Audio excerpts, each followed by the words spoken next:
Framing and reframing. Whether you like fizzy pop or bank breaking champagne, there's going to come a time when you look at your glass and proclaim that it's either half full or half empty. There are really no two ways about it. If it's half full, the chances are you're going to be more happy and successful than if it's half empty. Which, when you think about it, really is a little silly. You see, our outlook on life really can have that much of an impact of our quality of life. From there, shaping how emotionally and financially successful we are can literally come down to just one or two words that we say to ourselves. It's a process called framing, where we choose to perceive and act in a certain way based upon what we expect and often feel we deserve. But it's really easy to reframe and change your perspective. Even if you have a glass half full, you can still reframe things. In fact, it's only going to make life better if you do. Open up your perspectives and see what comes in. Here's the most basic example of a frame. Look in your pockets, your purse or your wallet, whatever you call what you keep your money in. Empty it out in front of you and look at what is there. It could be a pound, a dollar, a euro, a yen, whatever, anything. It could even be 100. Now, your perception of this is going to be based upon what you want that money for. If it's a can of pop or a cup of tea, you probably have enough. If not, you can easily find it. A Porsche, well, that's something else. But it does not mean that money can't go towards a Porsche. It's just a bigger glass to fill up. Money is one of our biggest frames, establishing what we can and cannot have. And it's easy to get lost in the here and now. But with reframing, you can simply put it into the bigger picture. Say you want that Porsche, but it's £10,000. Used, obviously, but they're better that way. So in front of you, you have £5. You can look at that and say, I have £5. I'm never going to get that car. I may as well just go and buy that expensive cup of coffee as I do every day. Or you could say, I'm now £5 closer to that Porsche.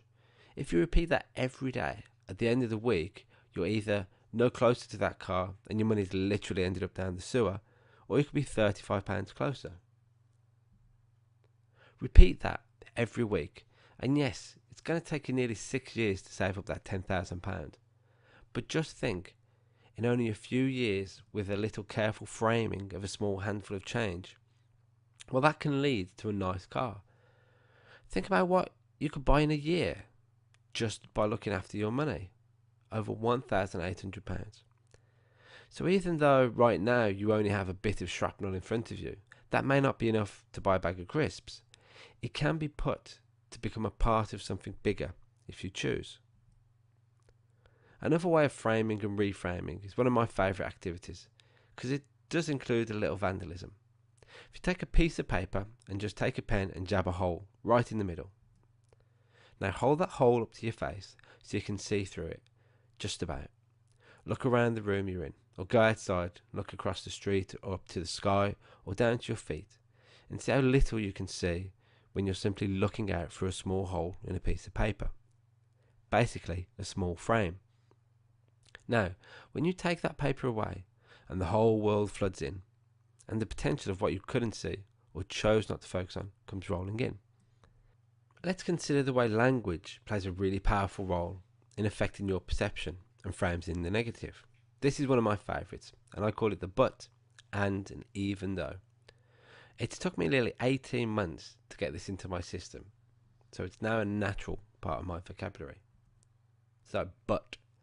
A word we use every day without realising just how negative it really is.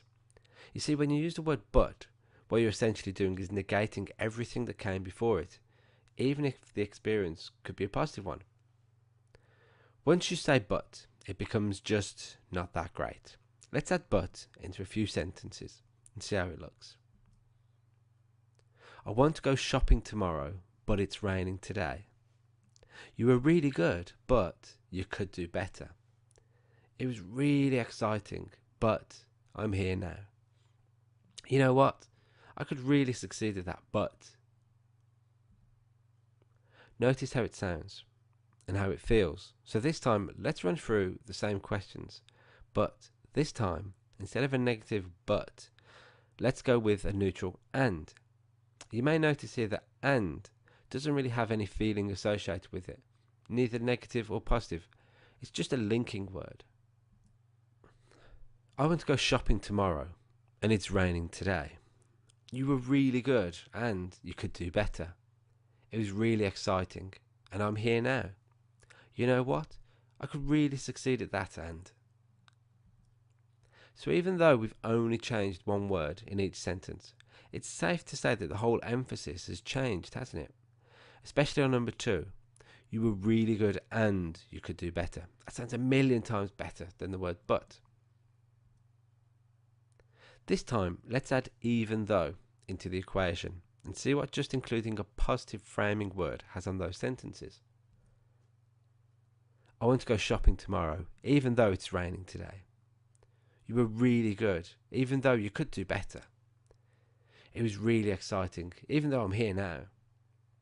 You know what? I could really succeed at that, even though.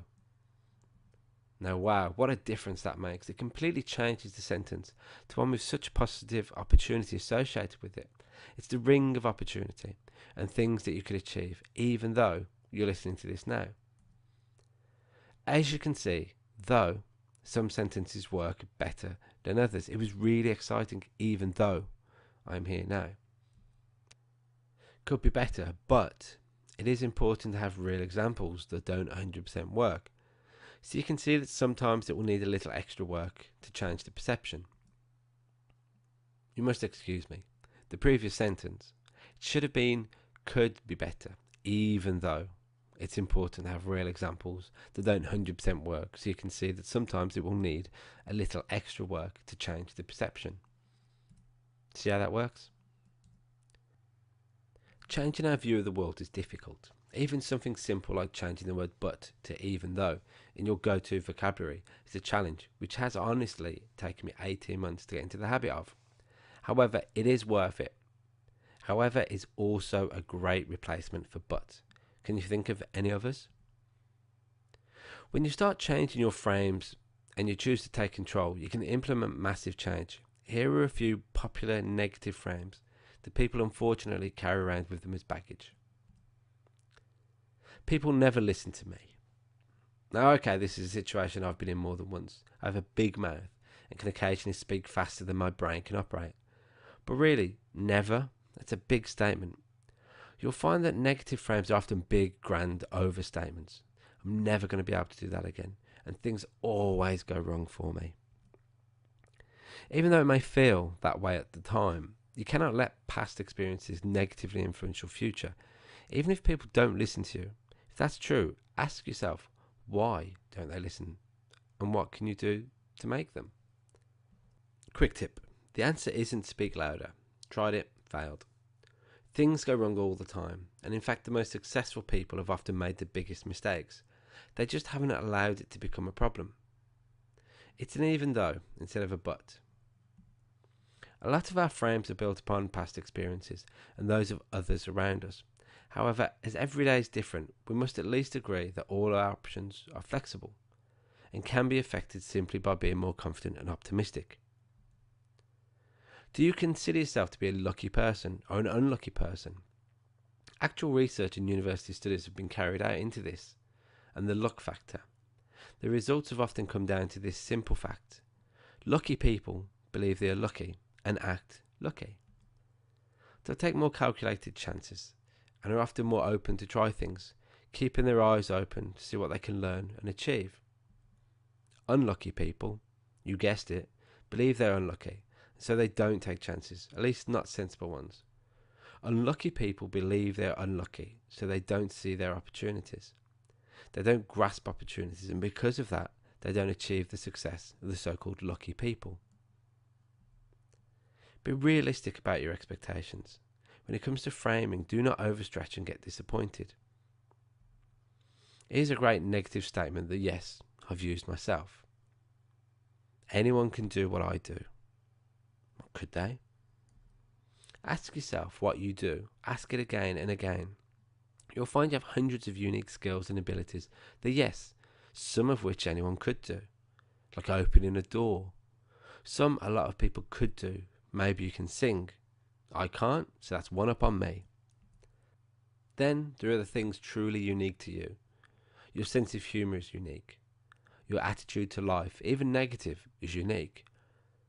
You don't know. You may be the most negative person you know.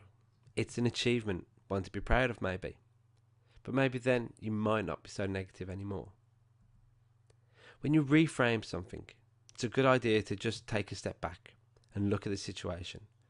Listen to your statement and simply think about how you could phrase it differently. What words you could use to make it sound better. I think I'll finish now with a few phrases that I want you to think about. How could you reframe them to sound better? Or could they be just simply looked at as part of the bigger picture? Because X went wrong, then everything is going to go wrong. It's all my fault. You know, I would be able to do X if I had Y, but I don't, so I can't. I've failed. I'm no good, and I'm worthless. I can't do this. It's just too much. Try it. See what you can come up with. And remember, whether the glass is half full or half empty, it still contains the same amount of liquid. It's only your perception that makes it a positive or negative situation.